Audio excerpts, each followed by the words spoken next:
오전에 질의한 거에 이어서 말씀드리겠습니다.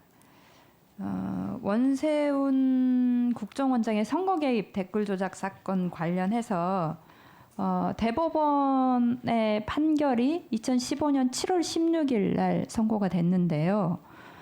실제 이 문서 작성과 관련해서는 2015년 2월 8일 항소심 재판 선고 전날부터 이제 계속 작성이 돼 있어요. 그런데 보시면 2015년 4월 12일 날 작성한 문건에는 관심 사안의 적정한 처리 시기도 검토할 필요가 있음이라고 하면서 사법부가 이니셔티브를 쥐고 있는 사안들에 대하여 사건 처리 방향과 시기를 신중하게 검토할 필요가 있다. 라고 하면서 원세훈 전 국정원장 사건, 정교조 법외노조 사건, 세계일보 사장 사건 등을 이야기를 했습니다. 이런 상황으로 보면 실제로 이 대법관들이 우리는 뭐 이 문제하고 관여하지 않았다고 했지만 실제로 법원 행정처가 직접 그 BH하고 보고한 문서들인데요. 그러면은 지금 법원 행정처가 상고법원을 만들기 위해서 청와대에 거짓 보고를 했다고 봐야 되는 겁니까? 그래서 저도 그 행정처의 그런 행위는 굉장히 부적절하다고 생각하고 있습니다.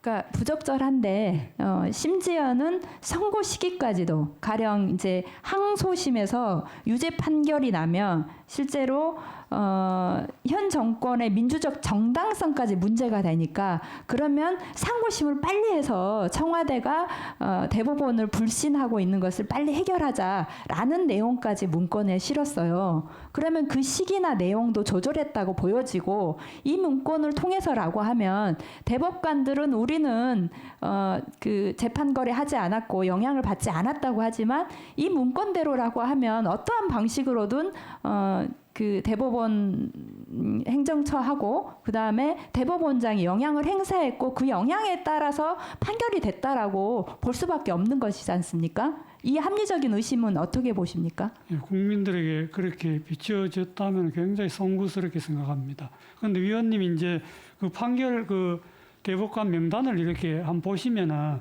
거기에 다양한 성향의 분들이 섞여 있는데 거기서 그런 논의를 한다는 자체는 원천적으로 불가능합니다. 그러니까 개인적으로 논의를 하지 않았겠지만 이런 내용을 가지고 실제로 법원 행정처가 시큐리티 파일의 증거 능력이 인정되는 것이 가장 관건이고 이것에 대해서 그 재판연구원에게 내용을 전달해서 그 내용이 이제 대법관들에게 다 전달이 된 것이고 결국은 첫 번째 대법원에서는 그 시큐리티의 증거 능력이 없다고 해서 파기환송을 했지만 결국은 다시 고등법원에 가서 그것이 인정됐고 최종심에서는 결국은 그 증거 능력이 인정돼서 실제로 4년형을 받았지 않습니까? 그런데 그 과정이 늘어지면서 결국은 박근혜 정권 시기에는 이 민주적 정당성 문제와 관련된 판결이 나지 않는 상황이 된 거죠.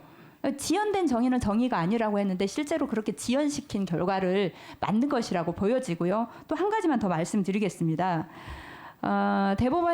법원 행정처가 작성한 문건을 또 하나 보면 박근혜 정부의 4대 개혁 중 가장 시급한 부분이 노동 부분이라고 한 다음에 노동시장 유연성 확보와 노사관계 정립을 위한 노력해온 대표적인 사례도 KTX 승무원 사건을 들었어요. 그런데 이제 보시면은 대법원은 2015년 2월 26일 날 같은 날 동일한 쟁점에 관한 현대자동차 아산공장의 사건 그리고 남해화학 사건에 대해서는 기존 판례의 법리를 그대로 따라서 불법 파견 사실을 인정했어요. 근데 청와대 관심 사건인 KTX 승무원 사건은 실제로 불법 파견의 요소가 훨씬 더 강합니다. 그런데도 불구하고 불법 파견을 부인하는 판결을 했습니다.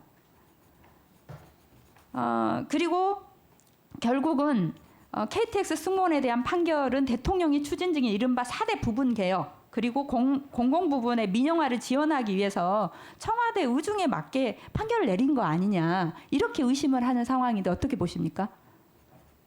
그래서 제가 뭐 저 판결에 관여하지는 않았습니다만은 그렇게 보이는 측면이 있다면 굉장히 부끄럽게 생각합니다.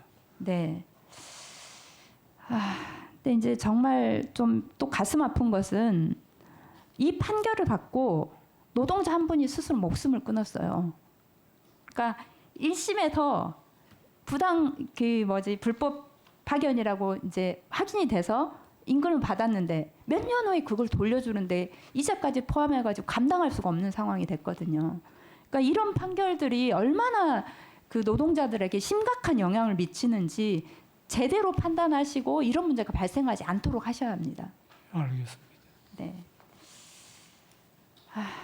그래서 이제 우리가 우려하는 것은 이런 겁니다. 그러니까 삼권이 분립돼 있고 특히 지금 현 그 대통령이 그 법치를 주장하지만 실제로 대통령이 원하는 대로 무언가 그 사법 권력도 휘두르려고 하는 거 아닌가라고 하는 우려가 엄청 시민들은 큽니다. 그런 면에서 사법부 수장이 제대로 그 중심을 잡고 있지 않으면 결국은 죄 없는 사람도 죄가 만들어지고 죄 있는 사람도 죄가 없는 걸로 되는 경우가 생기는 거 아닌가라고 하는 우려를 강하게 가지고 있는데 이런 우려를 불식시킬 수 있으십니까? 예, 당연합니다. 예. 예, 헌법이 명하는 대로 당연히 그 정신을 지켜나가겠습니다. 네, 정신을 좀 지켜나가 주시기 바라고요.